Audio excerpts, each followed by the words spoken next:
레오나르드 다빈치 말해다오. 과연 무엇 하나라도 끝내 이루어진 것이 있었는지를.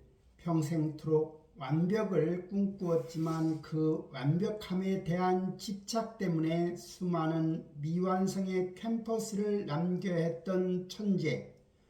오늘은 세상의 모든 비밀을 알기 위해 기꺼이 미완성의 삶을 살았던 사람, 레오나르도 다빈치를 설명해 보고자 합니다. 그는 1452년 4월 15일 사생아로 태어났지요.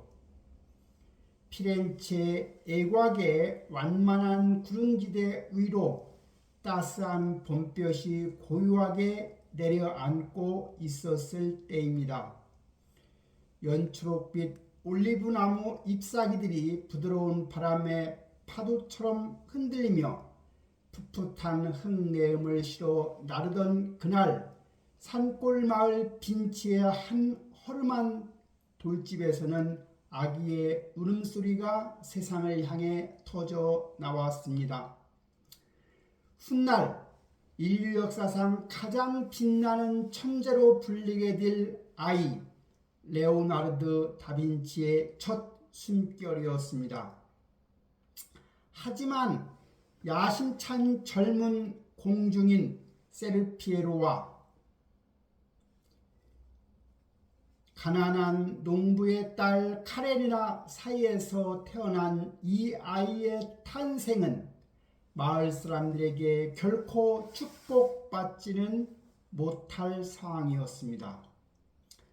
두 사람은 정식으로 부부의 연을 맺을 수 없는 엇갈린 처지였고, 태어난 아기의 이마에는 평생 지을 수 없는 사생아라는 무거운 주홍 글씨가 깊게 새겨지고 말았던 겁니다. 환희와 축복으로 가득해야 할 요람 주변에는 무거운 침묵과 서늘한 시선만이 맴돌았지요. 누구의 따뜻한 환영도 온전히 받지 못한 채 세상에 던져진 이 작은 생명은 자신이 태어나는 바로 그 순간부터 온전한 소속감을 박탈당한 채 짙은 결핍과 고독을 묵묵히 끌어안아야만 했던 겁니다. 잔인한 시간은 아이가 제대로 걸음마를 떼고 세상의 빛깔을 눈에 담기 시작할 무렵 또 다른 아픈 이별을 여린 가슴 속으로 차갑게 밀어넣었던 겁니다. 어머니 카테리나가 가난을 이기지 못하고 다른 직공과 서둘러 결혼을 해서 아주 먼 곳으로 떠나가게 되었죠. 건조한 바람의 먼지가 풀풀 날리는 거친 흙길 위에 위태롭게 서서 시야에서 점점 멀어지는 어머니의 뒷모습을 아이는 하염없이 바라보면서 그 아이의 맑은 눈동자에는 알 수 없는 짙은 슬픔이 고여 있었습니다. 그날 이후에 조부 안토니오와 삼촌 프란체스코의 집으로 거처를 옮기게 된 낯선 저녁, 할아버지 안토니오는 타오르는 벽난로 앞에서 차가운 목소리로 읊조렸지요. 이 아이는 우리 가문의 자랑스러운 대를 이을 수도 세상에서 훌륭한 직업을 가질 수도 없는 반쪽짜리 핏줄이다고. 어린 레오나르드는 그 말에 아무런 대답도 반항도 하지 못했지요. 그저 작은 어깨를 움츠린 채 자신의 낡고 해진 신발끈만 멍하니 내려다 볼 뿐이었지요. 할아버지의 서늘하고 무정한 말 한마디는 어린 가슴에 날카로운 얼음 비수가 되어 깊숙이 꽂혔고, 부모의 따뜻한 품을 영영 잃어버린 아이의 내면에는 그 어떤 위로도 쉽게 채워지지 않는 거대한 공허감의 방아가 만들어지기 시작했던 겁니다. 사생아라는 억울한 신분은 단순히 가족의 다정한 품을 빼앗는 것에 그치지 않고 아이가 더 넓은 세상으로 나아갈 수 있는 학문의 문마저 잔인하게 닫아버렸습니다. 당시 피렌체의 평범한 아이들이 학교에 모여 글을 배우고 라틴어를 익히고 지식의 세계로 자랑스럽게 나아갈 때 레오나르드는 그 신성한 학교 문턱조차 감히 밟을 수 없었던 겁니다. 비가 추적추적 내리던 어느 우울한 오후에 아이는 동네 서당의 낡은 나무 창문 너머로 또래 아이들이 어려운 라틴어 문장을 합창하듯 소리내어 읽는 모습을 처량하게 물끄러미 그저 바라볼 수밖에 없었습니다. 경쾌하고 규칙적으로 울려 퍼지는 그 낯선 언어의 리듬은 아이의 귓가에 닿자마자 쓸쓸하고 씁쓸하고 아픈 박탈감으로 변해버렸지요. 정제된 지식의 세계는 오직 축복받고 선택받는 자들에게만 허락된 결코 오를 수 없는 견고한 유리 성벽과도 같았습니다. 빗물이 스며든 창틀을 꽉 쥔 아이의 작은 손마디가 터질 듯 하얗게 변해갔고 가슴 깊은 곳에서는 배우지 못한 것에 대한 지독한 수치심과 함께 불공평한 세상을 향한 서러움이 거세게 소용돌이 쳤습니다. 잔인하고도 차가운 진실을 뼈저리게 깨달은 생애 첫 번째 좌절의 순간이었죠. 갈 곳을 잃고 골목길을 정처 없이 방황하던 아이의 차가운 손을 마침내 따뜻하게 잡아준 사람은 다름 아닌 다정한 삼촌 프란체스코였습니다. 정규 교육에서 철저히 소외되어 마을 주변만 겉돌며 서성이던 불쌍한 조카를 위해 삼촌은 기꺼이 좁은 마을 밖에 무한히 넓은 세상으로 아이를 조심스럽게 안내했던 겁니다. 두 사람이 말없이 발걸음을 옮긴 곳은 바로 울창한 밤나무와 참나무들이 빽빽하게 얽혀 들어선 빈치마을 애곽의 깊고 푸른 숲이었습니다. 나뭇잎들의 틈새 사이로 부서져 내리는 눈부신 황금빛 햇살과 조심스럽게 내딛는 발끝에 닿는 축축하고 부드러운 이끼의 생생한 촉감은 아이의 굳어있던 마음을 마법처럼 스스로 녹여주었던 거지요. 사람들의 차가운 편견과 복잡하고 다가가기 힘든 라틴어 문법 대신에 그 고요한 숲속에는 바람에 흔들리는 나뭇가지들의 우아한 춤 사이와 이름 모를 작은 새들의 맑은 노래소리만 가득 차 있었던 겁니다. 위대한 자연은 사생아라는 가혹한 꼬리표로 아이를 함부로 평가하거나 차별하지 않았고 그저 묵묵하고 한없이 넉넉한 품으로 상처 입은 작은 영혼을 따뜻하게 끌어안아 주었던 겁니다. 비로소 레오나르도 다빈치는 막혔던 숨을 길게 깊게 들이마시며 사람들에게 억눌려 있던 자신의 맑고 진짜 모습을 조심스럽게 숲의 공기 위로 꺼내어 놓을 수 있었습니다. 어머니의 좁은 품 대신에 자연의 광활한 품에 온전히 안긴 이 아이는 점차 숲이 곳곳에 숨겨둔 경이로운 생명의 비밀들에 흠뻑 빠져들기 시작했던 겁니다. 어느 고요한 아침 아이는 축축한 땅바닥에 한참을 쪼그리고 앉아 썩은 나뭇잎 위로 바쁘게 기어가는 작은 딱정벌레의 움직임에서 도무지 시선을 떼지 못하고 있었습니다.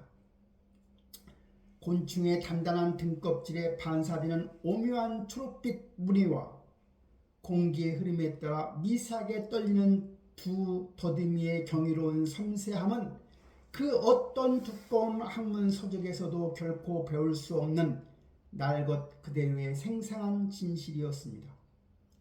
사람들에게 외면받고 철저히 버림받아 텅 비어버렸던 아이의 서글픈 마음속 공허함은 어느새 세상 모든 살아있는 만물을 향한 뜨겁고도 순수한 호기심으로 가득 채워지고 있었습니다.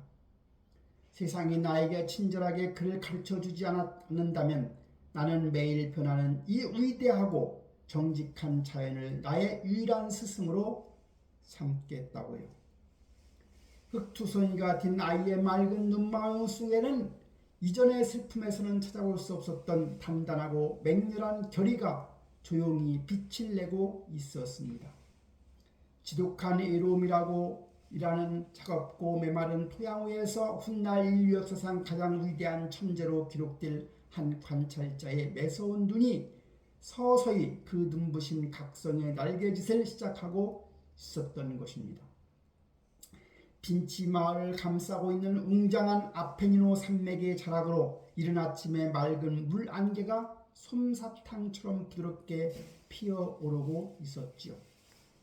이슬을 머금어 축축해진 숲길을 따라 깊은 곳으로 걸어 들어간 어린 레오나르도 다빈치는 이끼 낀 거대한 참나무 기둥 아래에 조용히 자리를 잡았습니다.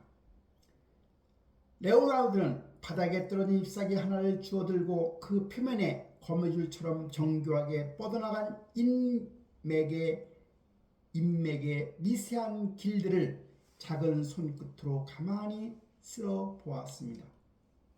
손끝에 닿는 식물의 차갑고 오톨도톨한 질감은 소년의 잠들어 있던 감각을 날카롭게 깨웠고, 왜 모든 나뭇잎의 잎사귀는 중심에서 바깥으로 규칙성 있게 퍼져나가는 형태를 띠는지에 대한 순수한 의문이 가슴속에서 몽골몽골 피어올랐던 겁니다. 그것은 단순한 호기심을 넘어 생명이 자라나는 보이지 않는 근본적인 규칙을 찾아내고야 말겠다는 집요한 탐구심의 시작이었습니다. 책의 문자를 읽지 못하는 소년에게 자연이 숨겨둔 정교한 기하학적 질서가 새로운 영혼의 문법으로 깊이 새겨지는 순간이었던 겁니다. 시선을 축축한 땅에서 밝은 하늘로 들어 올리자 끝없이 펼쳐진 푸른 창공을 가로지르며 커다란 새 한 마리가 유유히 원을 그리고 있었습니다.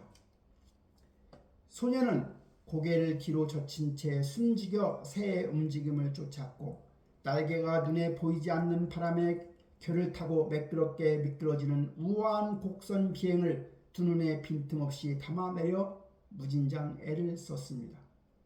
아무런 기장치 없이 무거운 몸을 공중으로 뛰어 올리는 새의 부드러운 깃털과 단단한 골격 구조는 소년에게는 거대한 마법이자 반드시 풀어야 할 매혹적인 수수께끼로 다가왔던 겁니다. 심장이 빠르게 뛰며 귓가에는 바람을 가르는 환상적인 날개짓 소리가 요란하게 울려 퍼지는 듯했습니다. 이 강렬한 비행의 목격은 훗날 수많은 비행기계를 설계하게 될 천재의 머릿속에 결코 꺼지지 않는 푸른 불꽃을 피어 올렸지요. 땅에 묶인 인간의 일추적 한계를 넘어 언젠가 저 하늘의 비밀을 완전히 해독하여 자유롭게 날아오르겠다는 웅장한 꿈이 그의 가슴 한가운데 단단히 뿌리를 내리기 시작했던 겁니다. 숲에 더 깊고 서늘한 심장부로 발걸음을 옮기던 어느 늦은 오후 산비탈의 거대한 바위들 사이로 입을 크게 벌리고 있는 어두운 동굴 하나가 소년의 앞을 가로막았습니다.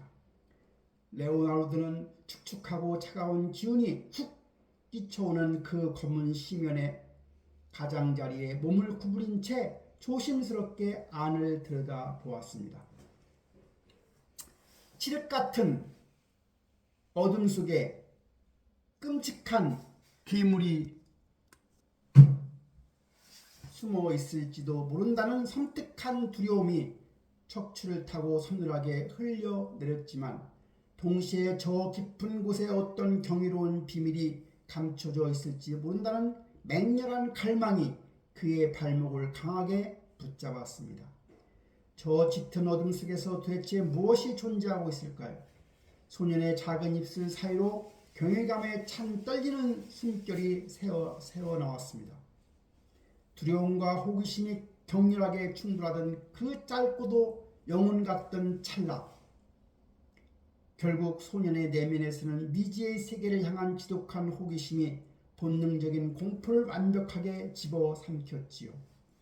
뒷걸음질 치는 대신에 기어코 어둠 속으로 한 발을 내디딘 이날의 강렬한 기억은 평생토록 세상의 가장 어두운 비밀 앞에서도 결코 물러서지 않는 대담한 탐구자의 탄생을 알리는 조용한 신호탄이었던 겁니다. 숲에서의 뜨거운 탐험을 마치고 돌아온 고요한 저녁, 소녀는 방 안 구석에 앉아 타오르는 촛불에 의지한 채 거친 종이 한 장을 탁자 위에 펼쳤습니다. 그는 낮에 동안에 자신의 두 눈으로 생생하게 목격했던 곤충의 다리와 새 날개 그리고 기기하게 얽힌 나뭇가지의 모습들을 숫조각을 쥐고 거침없이 그려나가기 시작했습니다.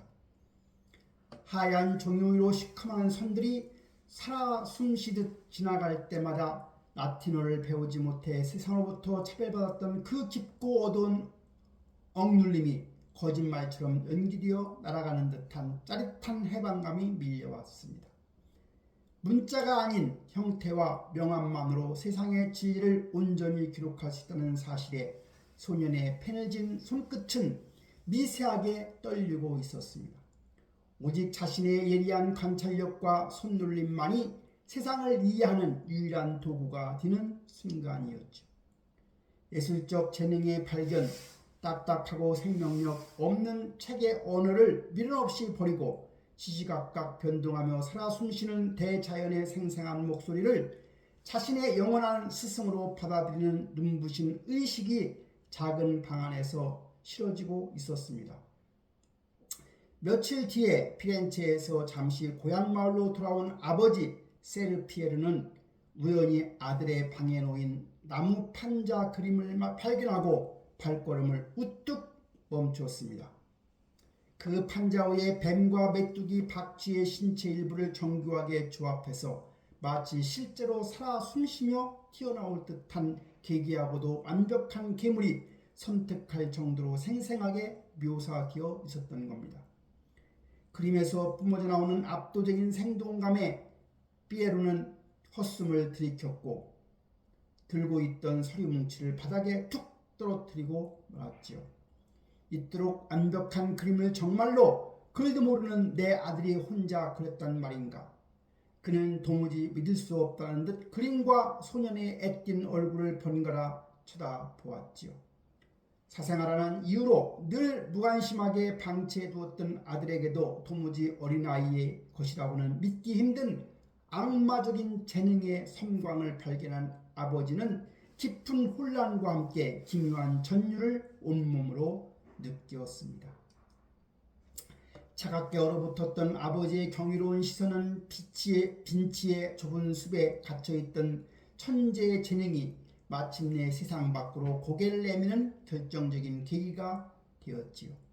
아무도 기대하지 않았던 버려진 아이가 예술이라는 가장 눈부신 날개를 달고 르네상스의 심장부를 향해 날아오를 준비를 완벽하게 마친 것입니다. 1466년 따스한 봄바람이 토스카나의 구름을 넘어 피렌체의 붉은 지붕들 위로 부드럽게 쏟아져 내리던 활기찬 오후였습니다.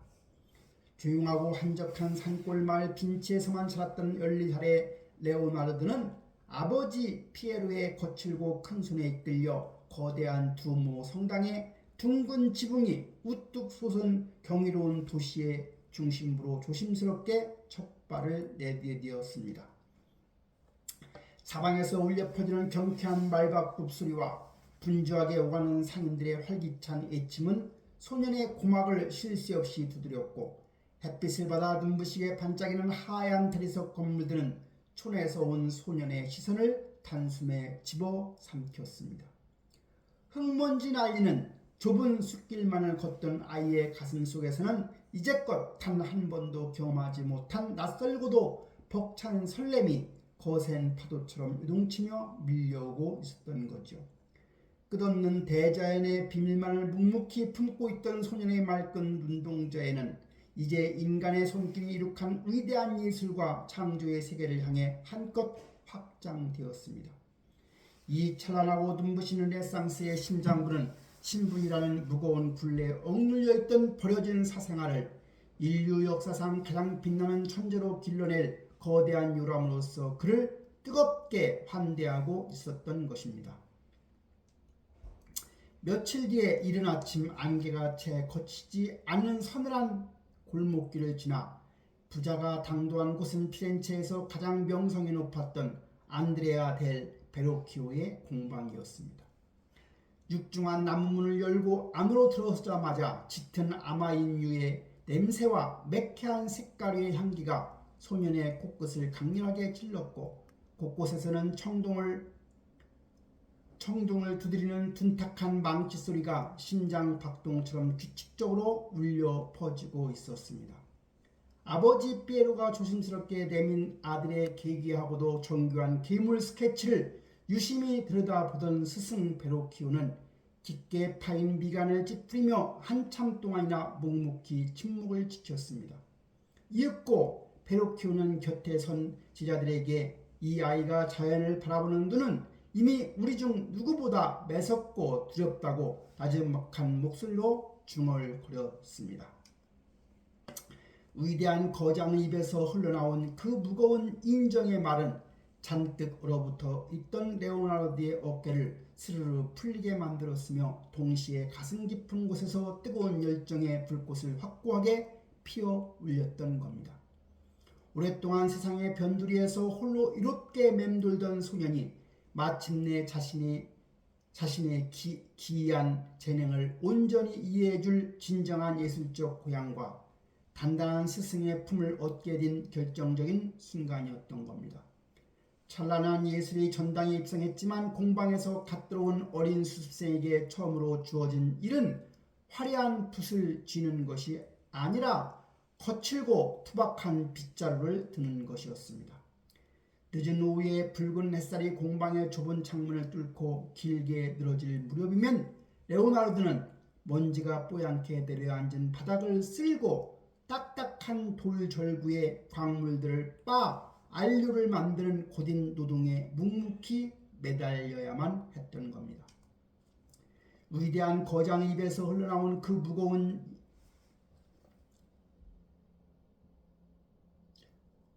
잔뜩 얼어붙어 있던 거친 빗자루의 감촉과 손바닥을 붉게 물들이는 안료의 끈적함 속에서도 소년은 불평은커녕 오히려 그 광물들이 부서지며 만들어내는 영롱한 색채의 변화에 넋을 잃고 흠뻑 빠져들었습니다. 가장 찬란하고 깊은 푸른색을 내는 청금색의 투박한 절구통 속에서 아주 미세한 가루로 부서지는 과정을 지켜보며 소년은 빈치 숲에서 보았던 밤하늘의 시면을 떠올리는 벅찬 환희를 조용히 삼켰습니다. 남들에게는 지루하고 고통스러운 잡일일 뿐이었지만 레오나르도에게는 자연의 투박한 파편들이 인간의 손을 거쳐 어떻게 가장 완벽하고 아름다운 예술적 재료로 다시 태어나는지를 온몸으로 증명해내는 거룩하고 경이로운 수업이었습니다. 공방의 하루 일과가 모두 끝나고 선배들이 골아 떨어진 깊은 밤이 찾아오면 어두운 구석의 작은 책상 위에서는 언제나 레오나르도가 켜둔 희미한 촛불 하나가 이롭게 일렁이고 있었습니다. 베로키오의 공방은 단순히 그림만 그리는 곳이 아니라 건축과 기계 설계까지 아우르는 거대한 실험실이었고 소년은 그곳에 널려있는 기악 서적과 복잡한 톱니바퀴 도면들을 스펀지처럼 맹렬하게 빨아들였습니다.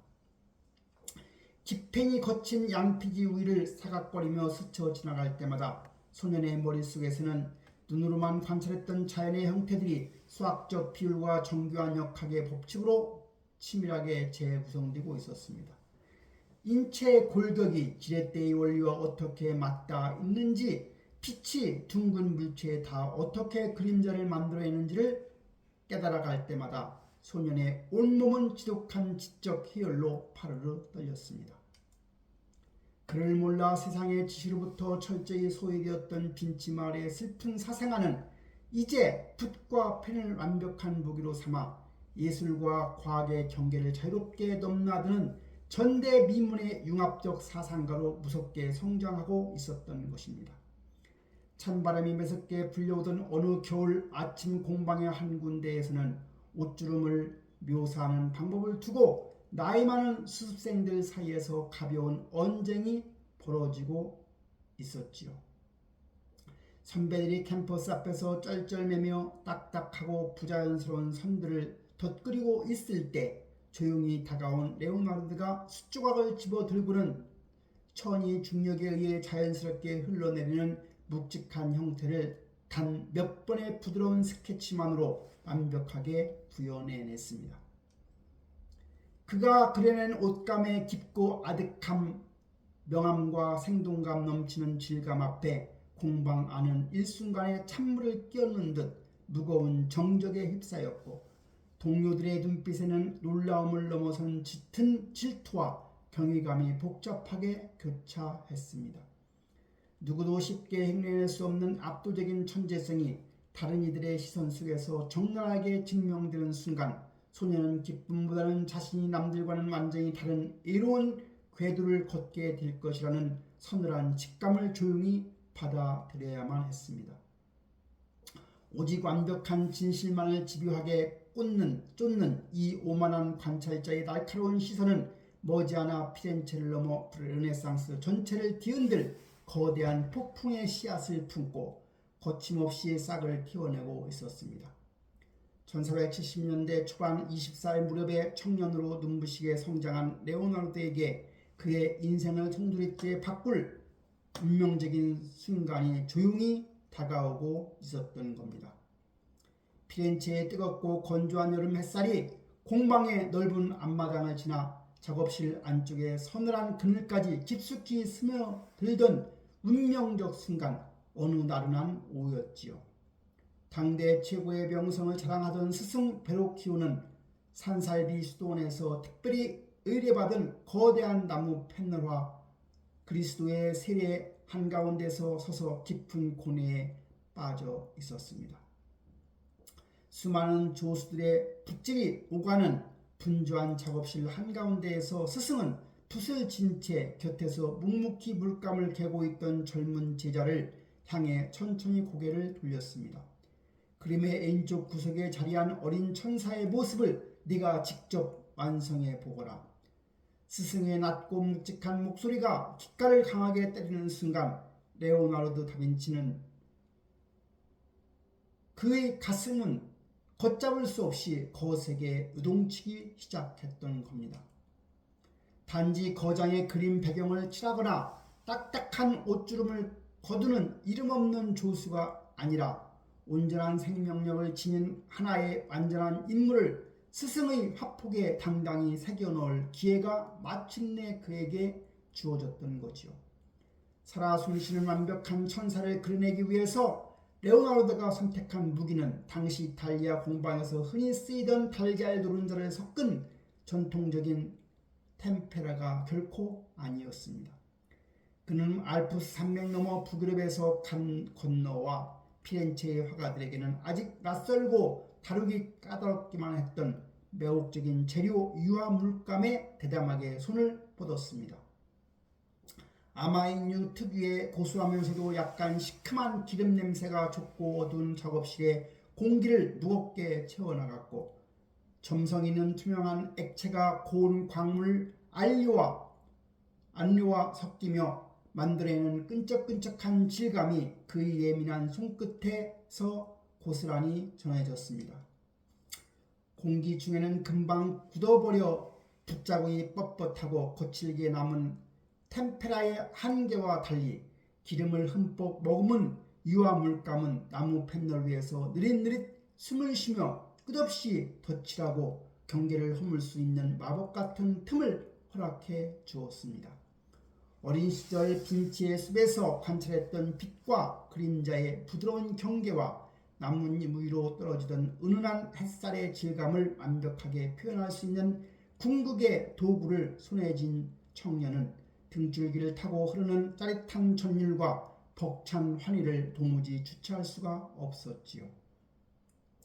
공방의 모든 동료들이 깊은 잠에 빠져든 고요하고 적막한 새벽, 작업실 한 구석에 작은 촛불 하나만이 거대한 캠퍼스 앞을 묵묵히 지키고 있었던 겁니다.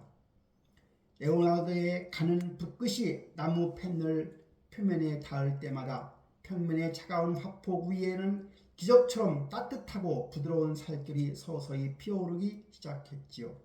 아주 얇고 투명하게 해석된 유화물감을 수십 번 수백 번이나 집요하게 겹쳐 바르는 지독한 인내의 시간 끝에 어린 천사의 구불구불한 금빛 머릿결은 마치 창밖에서 불어오는 부드러운 미풍에 휘날리듯 영롱한 빛을 머금게 되었습니다. 등 뒤로 조심스럽게 접혀있는 깃털 하나하나에는 빛의 산란이 빚어내는 심부르는 색채가 고스란히 내려앉았고, 색과 색 사이의 뚜렷한 경계를 안개처럼 지어버린 천사의 오묘하고 깊은 눈빛은 2차원의 답답한 평면을 아득히 뚫고 나와 당장이라도 맑은 숨을 들이마시듯 섬뜩할 만큼 압도적인 생동감을 뿜어내고 있었습니다. 밤을 지새운 청년의 이마에는 차가운 식은땀이 비오듯 흘러내렸지만 그의 내면은 세상을 창조하는 신의 시선에 닿은 듯한 거대한 몰입과 형언할 수 없는 경이로움으로 가득 차올랐습니다. 그것은 단순한 그림을 그리는 행위가 아니라 평생을 갈구했던 자연의 완벽한 진실이 그의 손끝을 통해 마침내 세상 밖으로 탄생하는 숭고하고도 거룩한 의식이었습니다. 며칠 뒤에 그림의 진행 상태를 확인하기 위해 캠퍼스 앞에 우뚝 선 베로키오는 그 자리에서 얼음처럼 굳어버린 채 단 한 발자국도 움직일 수 없었지요. 아직 20살 남짓한 어린 제자가 그려낸 구석의 작은 천사가 자신이 평생 바쳐 공들여 그린 중앙의 그리스도마저 앙상하고 초라하게 만들 만큼 압도적이고 눈부신 빛을 발산하고 있었던 겁니다. 충격과 절망에 휩싸인 스승은 덜덜 떨리는 거친 손으로 자신의 오래된 붓을 어루만지며 텅 빈 목소리로 읊조렸습니다. 이제 나는 두 번 다시 이 화구에 손을 대지 않겠노라고. 바닥을 향해 둔탁하게 떨어지는 스승의 붓소리는 공방의 무거운 정적을 날카롭게 찢어 놓으며 한 시대가 저물고 새로운 천재의 시대가 도래했음을 알리는 잔인한 선언과도 같았습니다. 멀리서 조용히 그 쓸쓸한 뒷모습을 지켜보던 레오나르도는 깊고 서늘한 침묵 속으로 서서히 빠져들었습니다.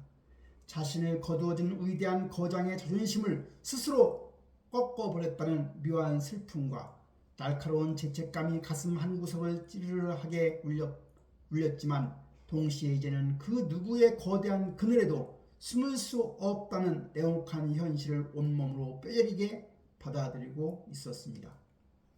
스승 베르키오의 처절한 선언은 청년 레오나르도에게 예술적 독립을 알리는 장엄하고도 서늘한 나팔 소리와도 같았지요. 동이 터오는 새벽 작업실의 좁고 무거운 나무 창문을 활짝 열어 제치자 아침 이슬을 가득 머금은 피렌체의 차가운 공기가 그의 뜨겁게 달아오른 뺨을 시원하게 스치고 지나갔습니다. 발 아래로 끝없이 펼쳐진 붉은 테라코타 지붕들의 물결과 저 멀리 황금빛 햇살을 받아 부비치는 아르노 강의 유려한 곡선은 이제 그가 어떤 방패도 없이 온전히 홀로 마주해야 할 거대하고 벅찬 세상의 모습이었습니다. 베리큐라고 하는 든든하고 거대한 나무의 보를 벗어나 마침내 독자적인 예술가로서 당당히 홀로 서게 된 그의 심장 속에는 억누를 수 없는 짜릿한 환희와 강렬한 독립심이 뜨거운 용암처럼 거세게 박동치고 있었던 겁니다. 세상 그 누구도 감히 흉내낼 수 없는 완벽함을 향한 집요한 갈망이 그의 두 주먹을 더욱 단단하게 쥐게 만들었고, 자연의 모든 비밀을 완벽하게 파헤쳐 화폭에 담아내고야 말겠다는 스물 무렵 청년의 맹렬한 야심은 르네상스의 눈부신 아침 햇살 속으로 찬란하고도 거침없이 뻗어나가고 있었습니다.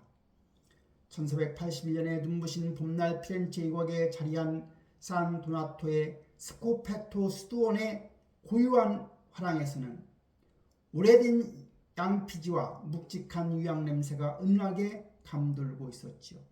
29의 어엿한 독립예술가가 된 레오나르도는 두꺼운 수도복을 입은 수사들이 조심스럽게 내민 계약서 위로 깃펜을 들어 자신의 이름을 단단하게 적어 내려갔습니다. 그것은 동방 박사의 경배라는 웅장한 주제를 담아낼 가로 세로 2m가 넘는 거대한 재단화 의뢰였으며 베로키오의 짙은 그늘을 완전히 벗어나 자신의 독창적인 천재성을 세상에 증명할 가장 완벽한 무대였지요. 아직 아무것도 칠하지 않은 텅 빈 나무 패널의 거친 표면을 어루만지는 그의 손끝에서는 미세한 떨림이 있었고 가슴 속에서는 이제껏 누구도 본 적 없는 새로운 시각적 세계를 창조하겠다는 맹렬한 야심이 거세게 요동쳤습니다. 수도원의 서늘하고 습한 공기를 길게 들이마시는 그의 깊은 눈동자에는 이 커다란 화폭 위에 단순한 종교적 경애를 넘어 인간 군상의 복잡한 심리와 자연의 완벽한 진실을 모두 압축해 놓고야 말겠다는 위대한 창조자의 결연한 의지가 서늘하게 빛나고 있었던 겁니다. 깊은 밤이 찾아온 피렌체의 좁은 개인 작업실은 쉴 새 없이 타오르는 밀랍 촛불의 매캐한 연기와 사방에 널브러진 수백 장의 스케치들로 발 디딜 틈조차 없었지요. 레오나르도는 숫조각을 쥐고 거대한 화폭 위를 미친듯이 오가며 성모 마리아와 아기 예수뿐만 아니라 그들을 둘러싼 수십 명의 구경꾼들과 소용돌이 치는 말들의 역동적인 근육까지 치밀하게 계산해서 배치하기 시작했습니다. 원근법의 수학적 비례를 맞추기 위해 캠퍼스 위에 수없는 격자무늬를 긋고 지우기를 반복하는 동안 그의 귓가에서는 오직 거친 숨소리와 나무판을 긁는 날카로운 마찰음만이 고요하게 메아리 쳤습니다. 캔버스 위에 서서히 펼쳐진 압도적인 스케치의 향연은 마치 세상의 모든 생명체가 하나의 중심을 향해 굽이쳐 흐르는 거대한 우주와도 같았습니다. 그러나 이 완벽하고도 웅장한 세계를 구성하는 벅찬 희열의 이면에서는 단 하나의 선이라도 자연의 진실에 어긋나면 결코 다음 단계로 넘어갈 수 없다는 지독하고 병적인 강박의 씨앗이 조용히 싹을 틔우며 그의 영혼을 올가매고 있었습니다. 눈부신 아침 햇살이 창문을 넘어 나무 패널 위에 정교한 밑그림을 환하게 비추었지만 물감을 잔뜩 머금은 붓을 든 레오나르도의 손은 허공에서 돌처럼 굳어버린 채 도무지 캠퍼스에 닿지 못하고 있었습니다. 말의 굽이 땅을 박차는 순간에 미세한 힘줄 움직임을 완벽하게 이해하지 못했다는 끔찍한 의구심이 심장을 때리자 그는 쥐고 있던 붓을 신경질적으로 내던지고는 곧장 냄새나는 마구간으로 달려가 하루종일 말의 다리뼈만을 집요하게 관찰했죠. 눈앞에 존재하는 대상에 보이지 않는 피부 아래 구조와 역학적 진실을 온전히 파헤치기 전까지는 단 한 방울의 색도 칠할 수 없다는 숨막히는 완벽주의가 그의 발목을 잔인하게 붙잡았던 것입니다. 머릿속의 이상은 하늘 높은 줄 모르고 거대하게 비대해져 갔지만 정작 현실의 캠퍼스에는 메마른 단색의 스케치 상태에 멈춰버린 끔찍한 괴리감에 그의 미간은 고통스럽게 일그러졌습니다. 세상을 너무나도 깊게 꿰뚫어보는 위대한 관찰자의 축복받은 눈이 역설적으로 예술가로서의 작품을 완성해야만 하는 평범한 의무를 무참히 파괴해버리는 비극적인 족쇄로 변모해버린 순간이었습니다.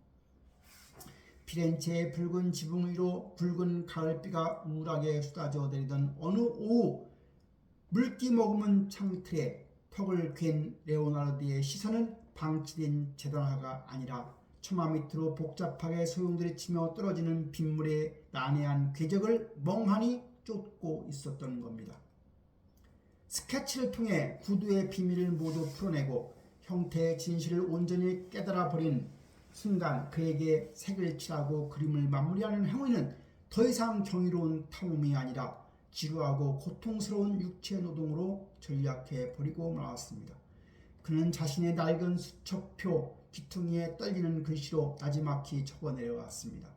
말해다오, 내게 끝마친 일이 단 하나도 존재하는지를 이 짧고 고독한 문장 속에서 완벽을 향하는 끝없는 갈망과 그 갈망 때문에 결코 어떤 것도 끝맺지 못하는 자신의 기이한 본성에 대한 깊은 탄식과 절망이 고스란히 녹아 있었습니다.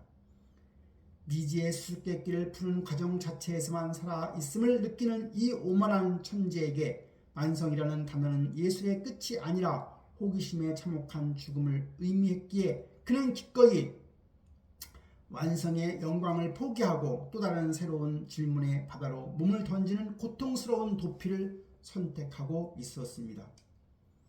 해를 넘겨 살을 하듯 차가운 겨울바람이 불어오던 날 참다 못한 산 도나토 수도원의 수사들이 굳은 표정으로 작업실 문을 거칠게 열어 젖히며 들이닥쳤습니다.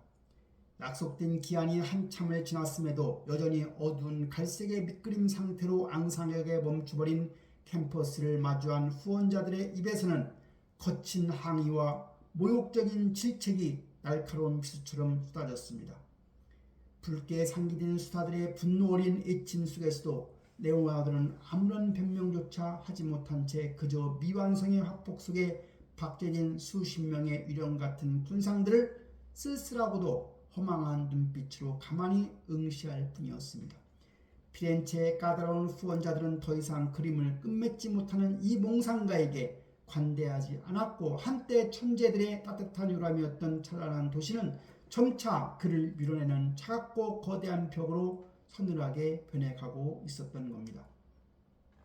결국 훗날에 미술사의 전설이 될 위대한 미완성의 캠퍼스만을 덩그러니 남겨둔 채 그는 짐을 꾸려 자신을 올가매는 예술적 한계와 신용의 추락을 벗어나 더 넓고 낯선 세계를 향한 위험한 도약을 고독하게 결심해야만 했습니다. 1485년 이른 봄 아침 겨울에 매서운 냉기가 가시지 않는 피렌체의 좁은 골목길 위로 차가운 새벽 안개가 무겁게 가라앉아 있었습니다. 30살의 레오나르도는 낡은 가죽 가방 하나와 몇 권의 수천만을 챙겨든 채 자신의 청춘을 바쳤던 눈부신 예술의 도시를 등지고 조용히 발걸음을 옮기고 있었던 거죠. 그의 등 뒤로는 한때 천재들의 의람이라 불리며 그를 환대했던 거대한 두오모의 붉은 지붕이 잿빛 안개 속으로 희미하게 멀어져 갔습니다. 미완성의 화가라는 치명적인 꼬리표와 까다로운 후원자들의 싸늘한 이면은 르네상스의 심장부에서 그가 편히 숨쉴 수 있는 마지막 공간마저 무참히 앗아가 버렸던 겁니다. 어깨를 짓누르는 거친 가죽 가방의 묵직한 촉감과 뺨을 때리는 날선 새벽바람은 예술가로서 철저히 실패했다는 뼈아픈 현실을 잔인하게 일깨워 주었던 겁니다. 하지만 굳게 담은 그의 입술 사이로는 희미한 입김이 뿜어져 나왔고 깊게 가라앉은 두 눈동자 속에서는 절망의 끄트머리에서 피어오른 생존을 향한 절박함과 새로운 세상을 정복하겠다는 매서운 야심이 차갑게 타오르기 시작했습니다. 피렌체라는 좁고 까다로운 무대를 미련 없이 벌인 새로운 도전, 그는 이제 알프 산맥 아래 자리잡은 거대하고 낯선 군사 도시 밀라노로 향해 운명을 건 위험한 도약을 조심스럽게 시작하고 있었던 겁니다.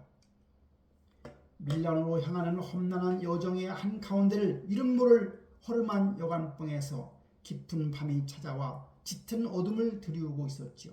좁은 나무 탁자 위에서 위태롭게 흔들리는 작은 밀랍 촛불 하나가 레오나르도의 창백한 얼굴을 희미하게 비추었고 방 안에는 코를 찌르는 듯 매캐한 촛녹 냄새만이 묵직하게 맴돌았지요. 그는 낡은 양피지를 반듯하게 펼치고 기펜에 짙은 검은색 잉크를 듬뿍 묻혀 밀라노의 강력한 지배자 루도비코 스포차에게 보낼 대담하고도 불순한 자기소개서를 천천히 써내려가기 시작했습니다. 사각거리는 날카로운 펜촉 소리가 적막한 방안을 규칙적으로 울릴 때마다 종이 위에는 화가 레오나르도가 아닌 완벽한 새로운 정체성을 지닌 한 인간의 웅장한 세계가 치밀하게 설계되고 있었습니다. 그림을 끝맺지 못하는 신뢰할 수 없는 예술가라는 오명을 철저하게 지워버리기 위해서 그는 자신의 붓 대신에 기하학과 역학을 무기 삼아 가장 잔혹하고 실용적인 지식들을 스펀지처럼 짜내야만 했습니다. 그것은 단순한 구직 편지가 아니라 미완성의 굴레에 갇혀 죽어가던 한 천재가 자신의 모든 지적 역량을 총동원해서 스스로에게 부여하는 거룩하고도 처절한 부활의 의식이었습니다. 여관방의 촛불이 심지를 태우며 찾아들 무렵 레오나르드의 시선은 빼곡하게 채워진 양피지의 9번째 항목에 머물러 있었습니다. 그는 심호흡을 한 번 한 뒤에 흔들림 없는 단호한 글씨로 마지막 문장을 이어나갔지요. 가장 존귀하신 영주님, 저는 가볍고 튼튼하여 적을 피해 달아나기 좋은 다리를 만들 수 있으며 적을 공포에 떨게 할 거대한 대포와 박격포도 주조할 수가 있습니다. 글을 마친 그는 잠시 펜을 내려놓고 깊은 침묵 속에 빠져들었습니다. 예술에 대한 열망은 억누른 채 군사공학과 무기 발명으로만 10가지 중 9가지를 가득 채운 이 편지가 과연 지배자의 마음을 움직일 수 있을지 두려움과 짜릿한 흥분이 동시에 혈관을 타고 흐르는 것을 느꼈습니다. 그리고 맨 마지막 단 한 줄에 이르러서야 평화로운 시계는 건축과 조각 그리고 그림에서도 그 누구 못지않은 재능을 발휘할 수 있다는 것을 조심스럽게 덧붙였습니다. 붓을 쥐고 아름다움을 쫓던 평화로운 영혼을 스스로 감추고 비밀이라는 전쟁 기술을 앞세워야 하는 씁쓸함이 가슴 한 구석을 찔렀지만 동시에 이 거대한 사기 같은 지적 도박이 그에게 남겨진 유일하고도 가장 완벽한 생존 전략임을 그는 뼈저리게 직감하고 있었습니다. 마침내 도착한 밀라노는 공국은 예술과 철학이 숨쉬던 피렌체와는 공기의 질감조차 완전히 다른 거칠고 웅장한 세계였지요.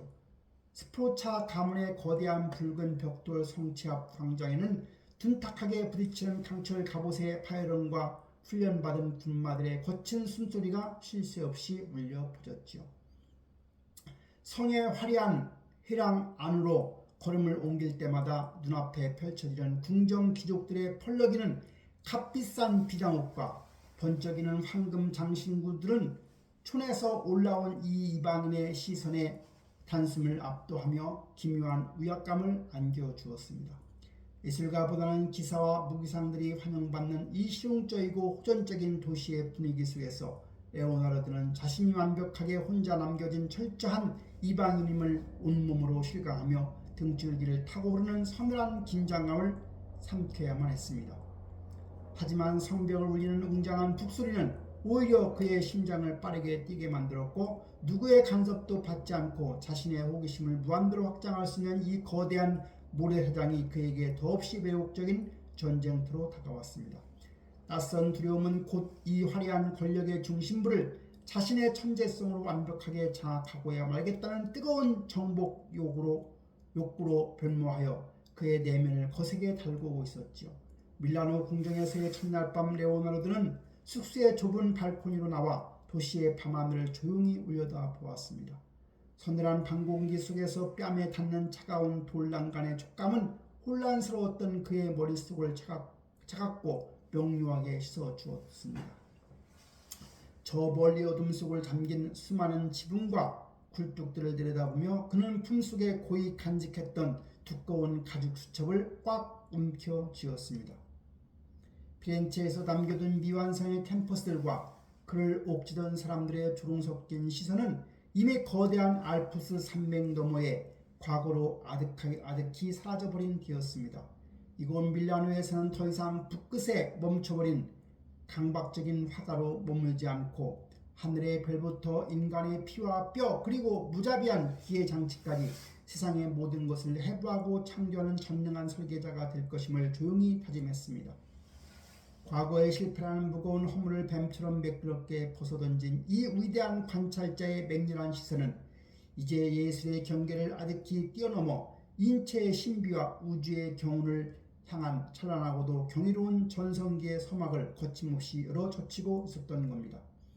1480년대 후반의 어느 늦은 가을밤 짙은 안개가 무겁게 내려앉은 도시의 좁고 구불구불한 골목길은 죽은 듯이 고요했습니다. 앙상한 나뭇가지 사이로 스며드는 창백한 달빛을 길잡아 삼아 레오나르도는 산타마리아 누바 병원의 인적 끊긴 지하실을 향해 은밀하고도 조심스러운 발걸음을 옮기고 있었습니다. 두꺼운 커뮤니티 깃을 단단히 어민 채 축축한 이끼가 낀 돌계단을 밟고 내려가는 그의 귓가에는 오직 자신의 거친 숨소리와 바닥을 울리는 둔탁한 구두 발소리만이 불규칙하게 메아리 쳤습니다. 어둡고 습한 지하 안치스의 묵직한 나무문을 힘주어 열자 삶과 죽음의 경계를 무참히 가르는 서늘하고 괴기한 공기가 그의 온몸을 강렬하게 휘감았습니다. 산자의 출입이 엄격히 금지된 죽음의 성역에 홀로 발을 들이는 순간 알 수 없는 두려움으로 인해 마른 입안에서는 비릿한 새 맛이 맴돌았지만 진실을 향한 지독한 갈증은 결코 그를 멈추게 하지는 못했습니다. 이 음침하고 차가운 공간은 눈에 보이지 않는 피부 아래의 경이로운 우주를 완벽하게 탐구하기 위해 그가 반드시 통과해야만 하는 가장 은밀하고도 거룩한 실험실이었습니다. 작은 밀랍 촛불 하나가 위태롭게 일렁이는 비좁은 지하의 석조 테이블 위에는 창백하게 굳어버린 이름 모를 시신 한 구가 무거운 정적 속에 덩그러니 뉘어져 있었습니다. 레오나르도는 낡은 가죽 가방에서 예리하게 버려진 서늘한 금속 메스를 천천히 꺼내 들었고 펜이 아닌 칼을 쥔 그의 손끝은 묘한 흥분과 낯선 공포로 인해 미세하게 떨리고 있었습니다. 코를 찌르는 매캐하고 역겨운 시치가 피부 깊숙이 밀려 들어오며 본능적인 구역질을 거세게 일으켰지만 그는 미간을 가볍게 찌푸렸을 뿐 결코 죽음 앞에서 시선을 피하지는 않았습니다. 크게 심호흡을 한 뒤에 조심스럽게 메스를 쥐고 죽은 자의 차가운 피부를 서서히 가르는 순간 팽팽한 긴장감 속에서 신이 만든 인간의 육신을 훼손한다는 깊은 지책감이 그의 가슴을 무겁게 짓눌렸습니다. 무서운 형벌을 받을지도 모른다는 공포가 척추를 타고 흘려내렸으나 찢겨진 피부 사이로 숨겨져 있던 인체의 붉고 선명한 내부가 어스름한 빛을 받으며 그 모습을 드러내자 모든 망설임은 한순간에 눈 녹듯 사라져 버렸습니다. 오직 진리를 목도한 탐구자의 순수하고 맹렬한 경이로움만이 차갑게 얼어붙어 있던 지하실의 공기를 뜨겁게 달구기 시작했던 것입니다. 노란 지방층의 얇은 막을 걷어내고 마침내 온전히 드러난 붉은 근육의 다발들은 마치 수많은 밧줄이 정교하게 얽혀 있는 듯 압도적이고 놀라운 형태를 띠고 있었던 겁니다.